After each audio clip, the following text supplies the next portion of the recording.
now there's this thing called the shopping mall, which is like replaced the downtown of Rocky Mount, which is pretty much wig shops and nothing else. And there's this mall where people wander up and down, and where the people who used to run the hardware store and the soda fountain are now in residence, and where they see the flow of humanity.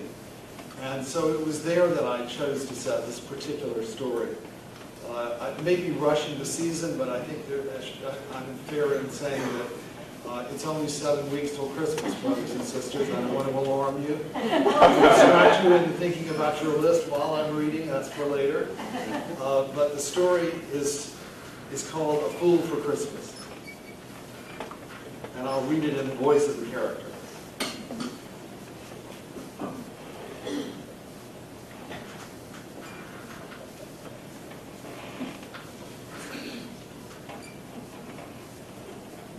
Mary, Mary, back at you, stranger.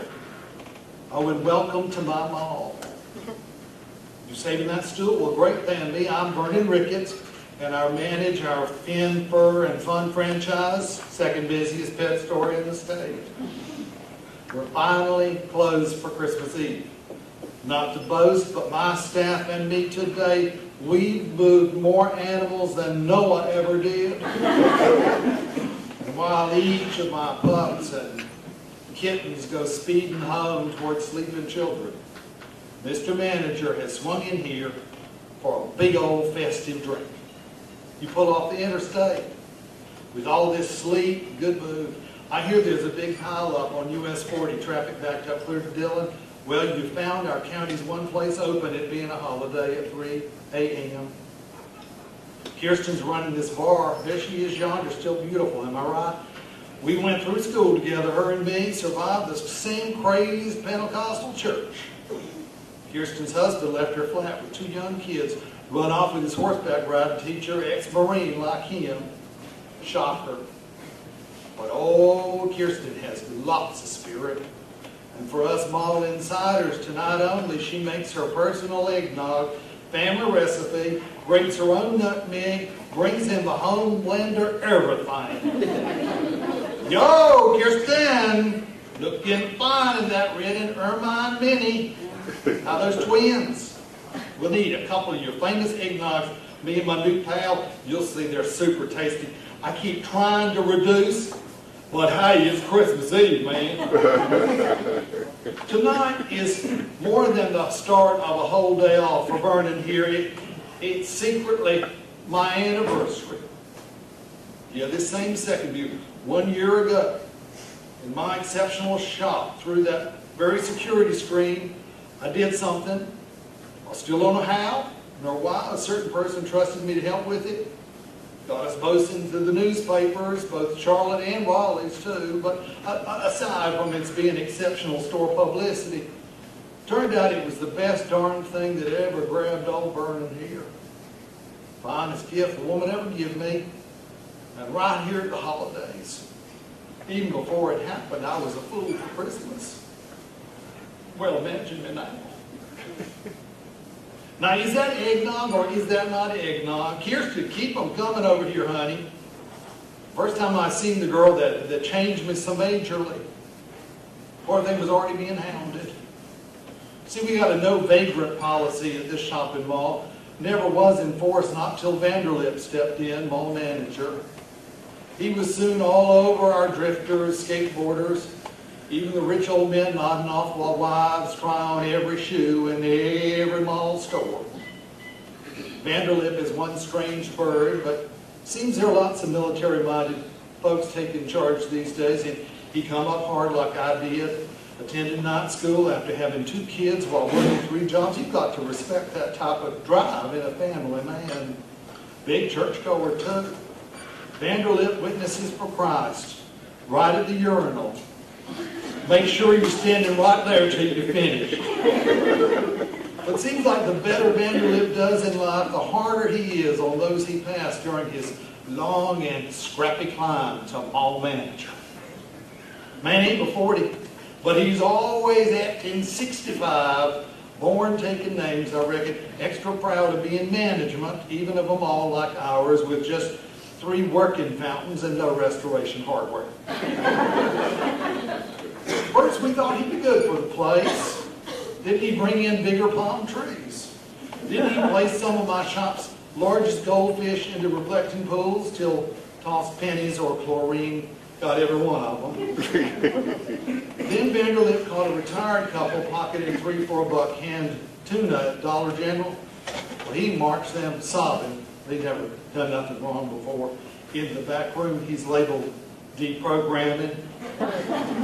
30 minutes later, old guy come out of there on a stretcher. Heart attack.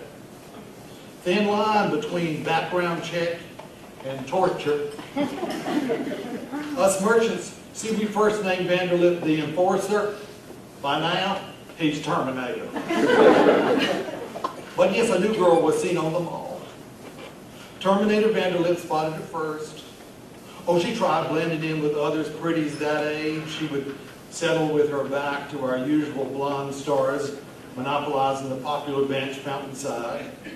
Young gals are always dabbing glitter makeup on each other, then taking cell phone snaps of their own new navel rings and sending these to lucky farm boys out in the county. But the new girl wore an old sailor's peacoat, sizes too big, had limp brown hair all down in her face, plastic barrettes pushing it some way like an awning, letting her hide in plain sight. The pretty girls, bare midriffs, they migrate like birds around our grand concourse. All at once they just rush like mad, avoiding or attracting some clump of boys just arrived. But I saw this darker new gal follow that crowd only at a distance, just so she'd fade in a little better. They ignored her. She acted like she didn't notice, but being snubbed at that age, that's all you notice. Me, I noticed. While settling Siamese kittens into our cedared bay windows, I wondered why this one gal, of all 1,500 mall visitors per day, should catch my interest. Or my pity, maybe. I guess she was not what you call really attractive, only tiny, you know. Small in a way that frog gigs the hearts of big old fellas like me. She kept to herself. She fell somewhere between 12 and 17. She fell between being lost and complete. Why her? Well, you know how a 1-hour photo among the snaps of your smiling friends and new real leather furniture, there'll be a mess-up shot. Maybe sky with some jet trail and 2 flying birds. Or even your own big knee shown against the red steering wheel. What's odd, you flip right through your good pictures, and you steer along as if the one's gone somewhat wrong. It's those ones make you think, hell, I could be a photographer. She was like that. Off to one side, a throwaway, kind of nifty, but near about by accident.